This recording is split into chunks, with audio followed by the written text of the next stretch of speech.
Welcome to the Think Small podcast, hypergrowth for small businesses. So, what's slowing you down? Well, hello again, everybody. This is Rob Godlewski with the Think Small podcast. And today our guest is Stacey Edgar. And Stacey is the Chief Executive Officer of the International Folk Art Market, or IFAM. Stacey, thanks so much for joining our podcast today. Rob, thanks so much for having me on. It's a really interesting business you have here. So tell us a little bit about what the International Folk Art Market is all about. And then we can talk about your journey and how you became the CEO.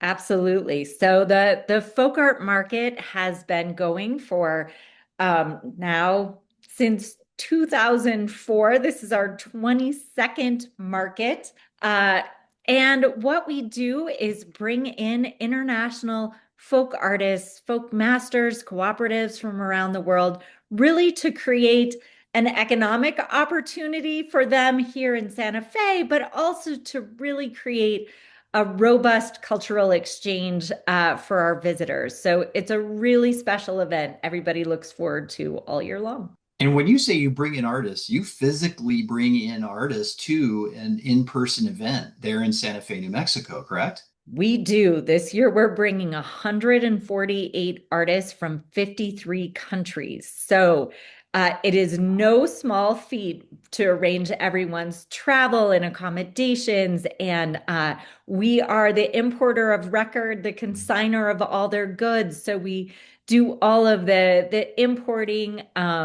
It is quite an operation, but it is really spectacular to get so many cultures and so many folk art traditions in one place. So if you can explain a little bit about, who are the artists that you're bringing in? Where are they coming from? What type of art are you letting them present and sell? Yeah, absolutely. So we have an application process that goes out. We'll actually be launching our new application for 2027 at the end of this month. And we get between 700 and 800 applicants from around the world who apply to come to IFAM. What we are really looking for are those traditional folk arts or innovations on traditional folk arts that come from the heart of those communities themselves. And so the medium could be anything from 2D painting to weaving to ceramics, but it really has to have some sort of cultural connection to the community, to tradition, oftentimes passed down through generation. That said, we are a market. I like to call us the Silk Road of the Southwest, in that we bring together anything from individual artists, family groups who have been making their art for generations, to cooperatives who have come together. We have a group, Haditha Craft from Kenya, who employs almost 1,800 women in basket weaving. And so we have very large groups to very small, but all making some sort of traditional or forward-facing art. We have a group from Peru, Amapalai, who is really trying to take back their indigenous and cultural roots. They had migrated to Lima. And so in that kind of trying to reorient with culture and tradition, they run a screen printing business where they're using cultural motifs and messages, but also innovating in new ways. So we have a really fun variety. That's really amazing. So you're not only giving them a chance to sell their wares at the market there on site. By the way, how long does the market run? So the market this year will be, I like to say 3 days and 3 hours, but 4 days, July 9th through Sunday the 12th. But the artists usually arrive on the Sunday before, because we run a 2-day artist conference on Monday and Tuesday. It is the largest convening of global folk artists in the world. And so that's a really special part for them that the public doesn't see. Yeah. So you're giving them a chance to sell their wares at the market itself, but this could be their initial introduction to the U.S. market for ongoing sales. And Absolutely. And we really hope to be that connector. We know that a lot of retailers who have stores, as well as just customers who make connections with these artists and collectors. Again, we have some of the finest folk art masters in the world. And so we have everything from buying a very fun uh, t-shirt from India with great hand printed patterns to beautiful hand knotted rugs from Uzbekistan or rare pottery that, it's the last great master making it. So there's a wide range of both art and price points. I can imagine. So do you see that there's buyers from US retail stores coming to look for potential new sources of product? Absolutely. Absolutely. We definitely, and a big trend that we're seeing, and I think this is really exciting for the artists. Some of our artists have a hard time offering a wholesale price. I can Some are imagine. large, like the cooperative that I told you about, who do export for larger, retail or can do export for shops. Others really don't have that much margin in their product to be able to do that. However, we're seeing a lot of interior designers now coming and shopping our market. And they are able to then sell to their customers or place items in their customers' homes. And so, I think one of those reasons we've got an amazing interior designer, Rodman Premack, who lives in Mexico, who joined our board, and we're seeing a big movement now of interior designers coming shopping those really special one of a kind pieces to then place through trade sales into their clients' homes. That's amazing. So Stacey, tell us a little bit about your journey and how you came to be the CEO of IFAM. I mean, you started this back in 2004, but how did you get here? And so interestingly, the founders started IFAM in 2004. Charlene Cerny, Judy Espinar, Tom Augustin, and Charmaine Allred. But I started a company called Global Girlfriend in 2003, the year before. So it's a very Oh, okay. fun thing to see how our journeys were intertwined.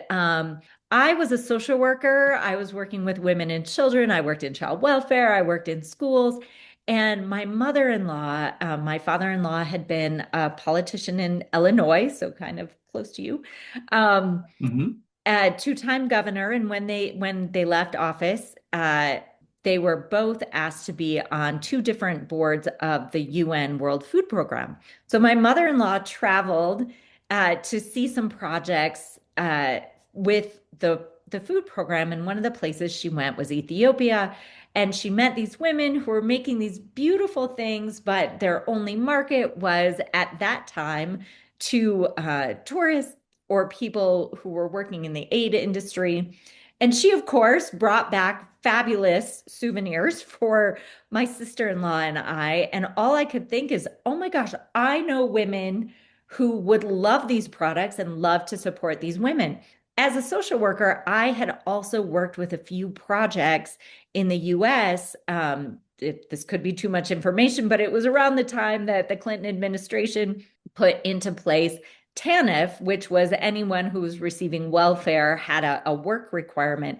And so there were a few projects working with women to develop their skills and also support their families in Chicago.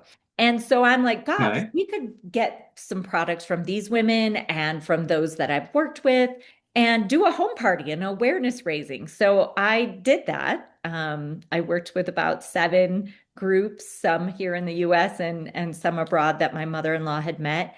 And I had a big home party awareness raising for Hmm. about 100 women.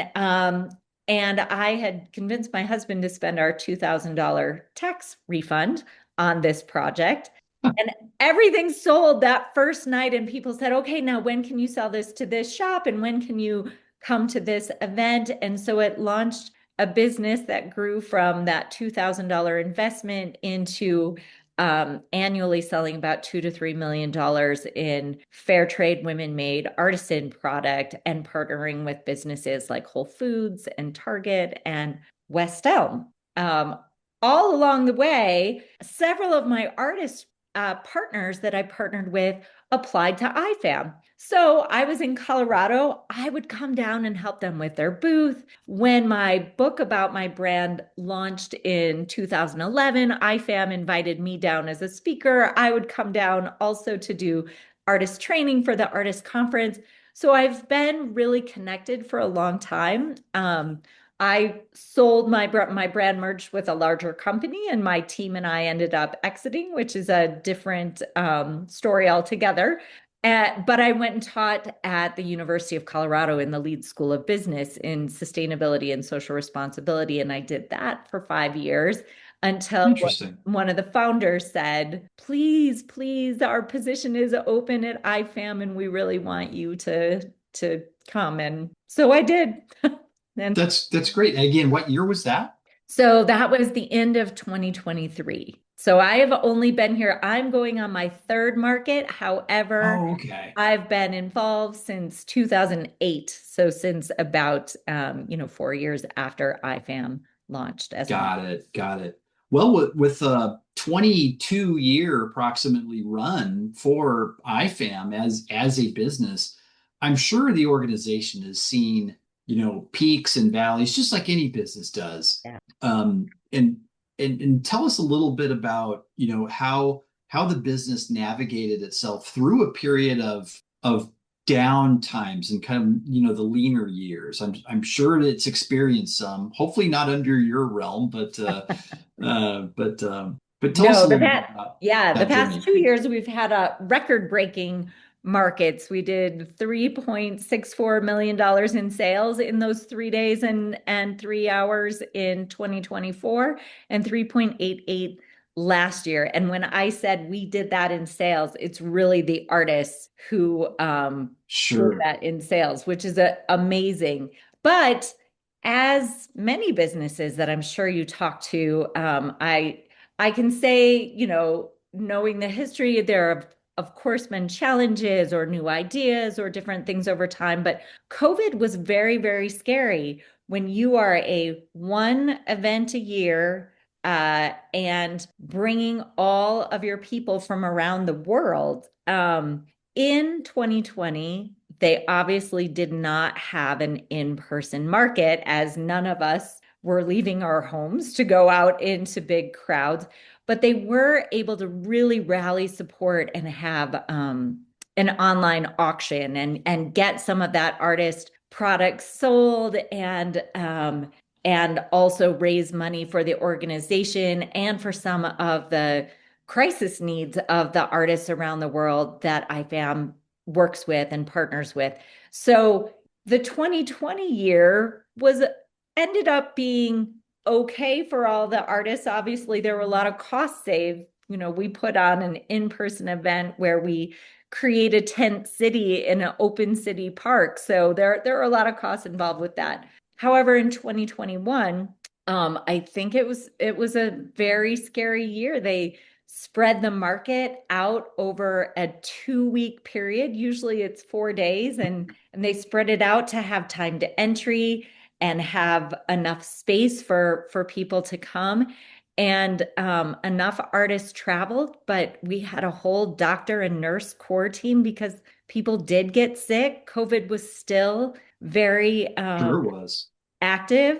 However, it was also really amazing for the artists because a lot of them didn't have vaccines available yet in their country. And so everyone was able to get vaccinated while here if they wanted to.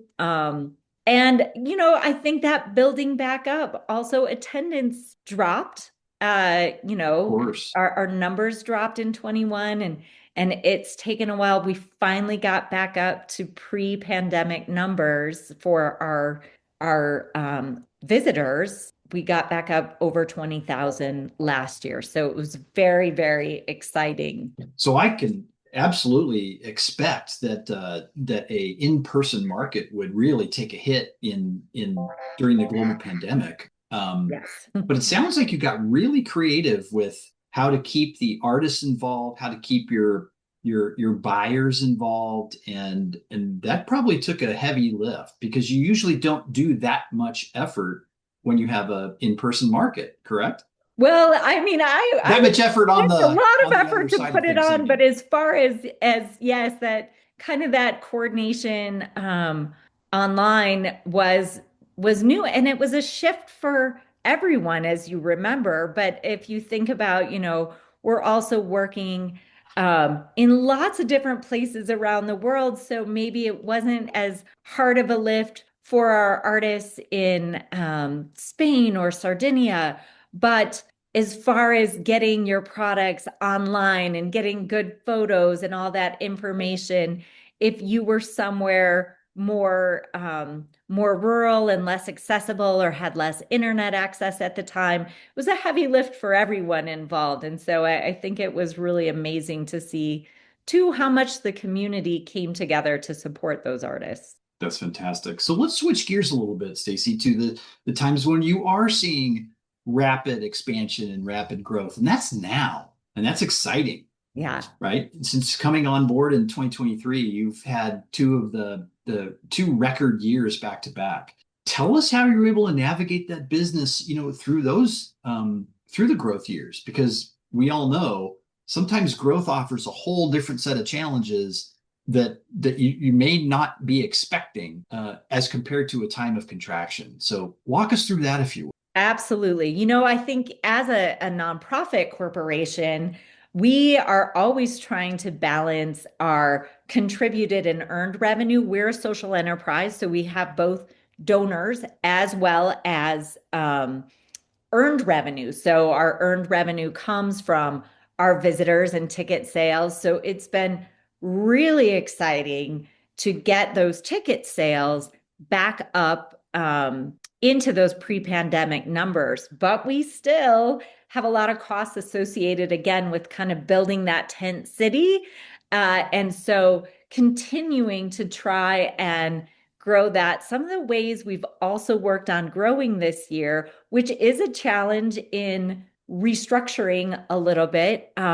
We've added two anchor events during the spring and the fall. They are much smaller events where we're not bringing in, but we're bringing in an artist to meet with the community and to run maker workshops. We're finding a real desire by our visitors and our supporters to actually learn from the artists. The artists are these experts. And right now, I think this past weekend in the Wall Street Journal, there was a great article about taking craft vacations, right? Going this group that I've known for quite a while, Ace Camps, is taking people out for a week of learning in Eswatini how to do batik dyeing.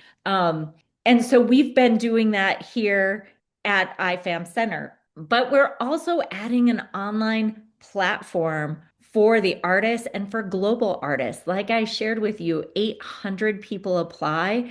And because of our space constraints and resource constraints, we can only take about 150 artists every year. And Sure. so the rest of those artists who want to be involved, want to get education, want to get those market linkages like you were talking about here.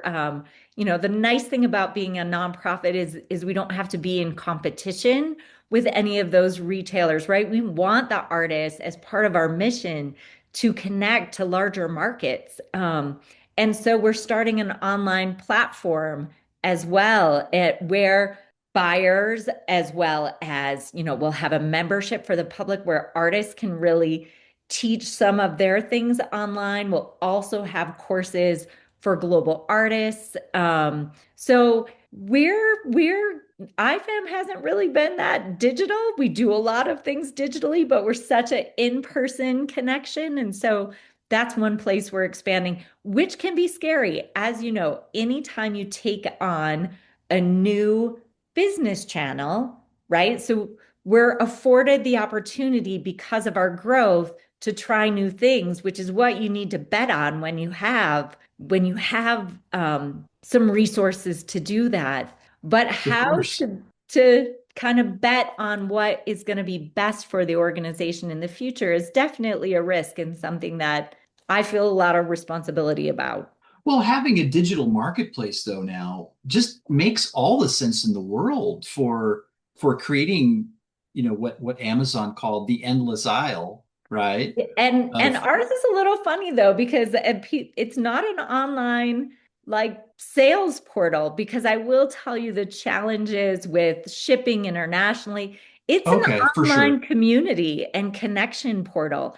One of the Okay. things that we, as well as selling art, one of the things I think we do better than really anyone in our space is make that person to person connection across Yeah. cultures.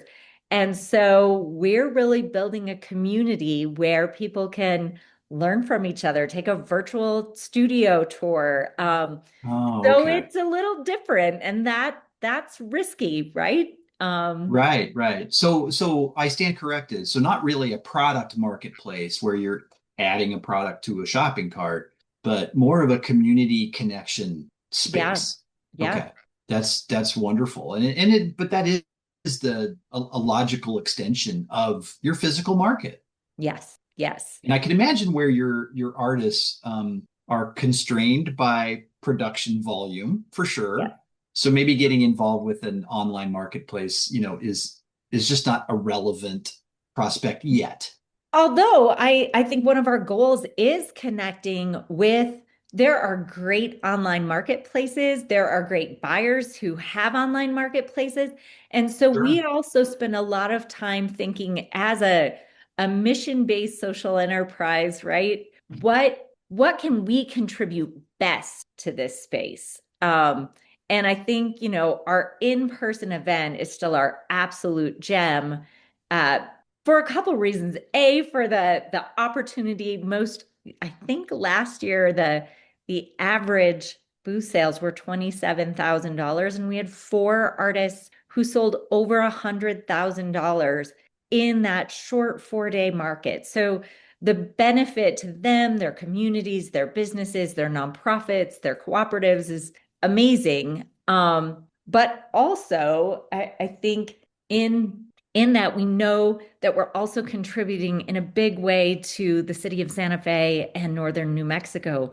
We do an economic impact study every year about the market.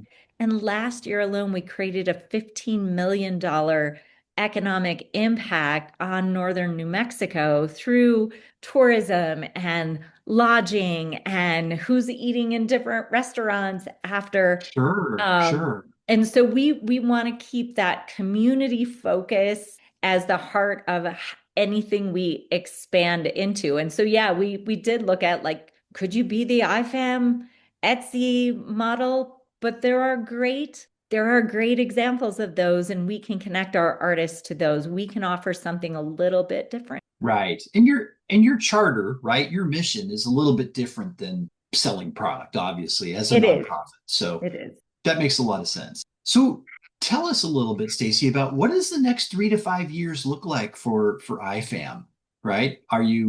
It sounds like you're expanding some in-person dates or some live artist interactions in the community there. Yeah. But tell us what's going on in the near future. Yeah, I mean, I think the things I'm most excited about are the things that have been around, but we're really solidifying them and making them important. One thing that we have at IFAM, they've always had maybe a lecture or even a lecture series, but our visitors want to know more. They care more. So we are expanding our thought leadership and lecture series with a local theater near our footprint. We're expanding these programs where people can come and learn from the makers and make themselves.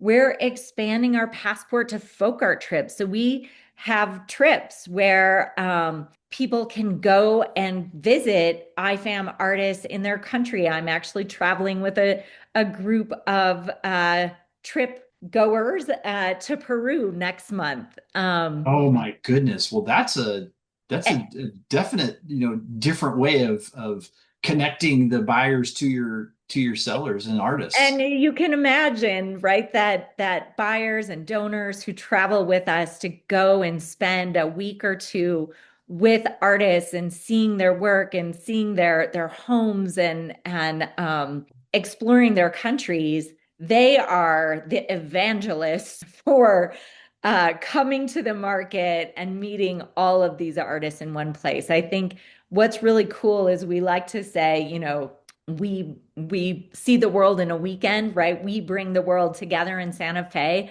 but we also take people out to see the world, which I think is really exciting. Stacy, let me ask you this. Has there been any thought to taking the successful model that you have in Santa Fe, New Mexico, and maybe, trying to reach out to other cities that might be able to support something like this Yeah, and so under I the think IFAM banner? that it's a great question. And going back to your earlier question about a time that was hard at IFAM Mm, in the mid, 2014 through 17, 18, that was the next idea. They really wanted to go out and do markets in other cities and other places. okay, And interesting.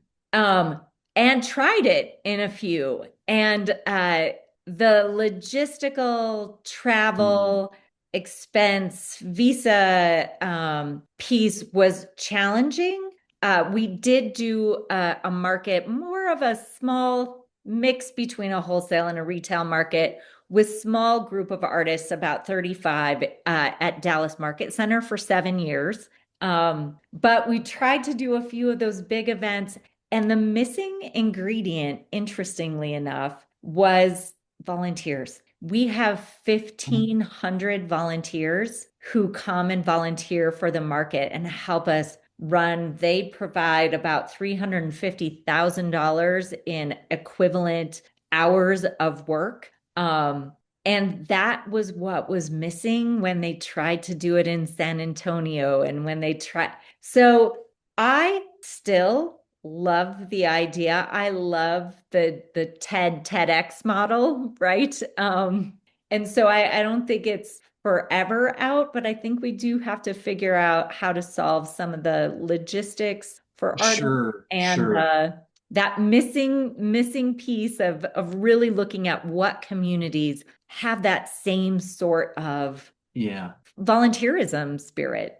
Well, and not only that, but how long does it take to build up Yeah. a network of those volunteers, even though a community may be more prone to it than others?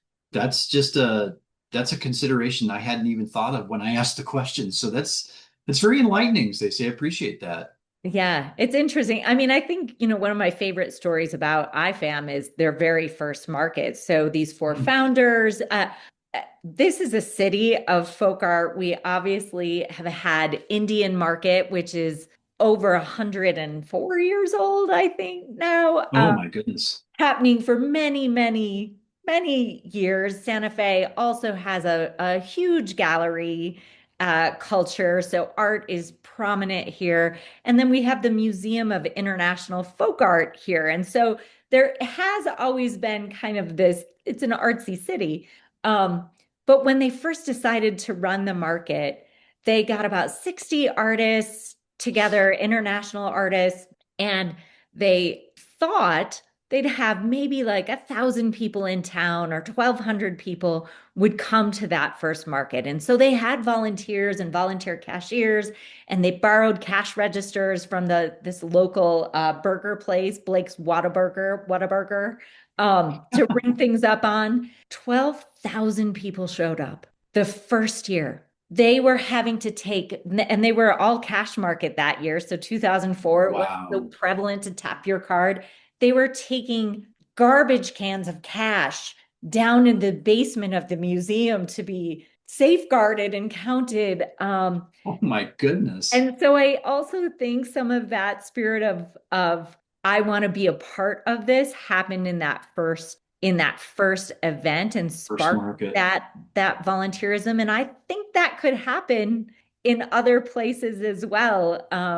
But it was a pretty amazing story to hear some of those original volunteers, especially the cashiers, talk Oh about my it. goodness. Wow. Well, that's exciting.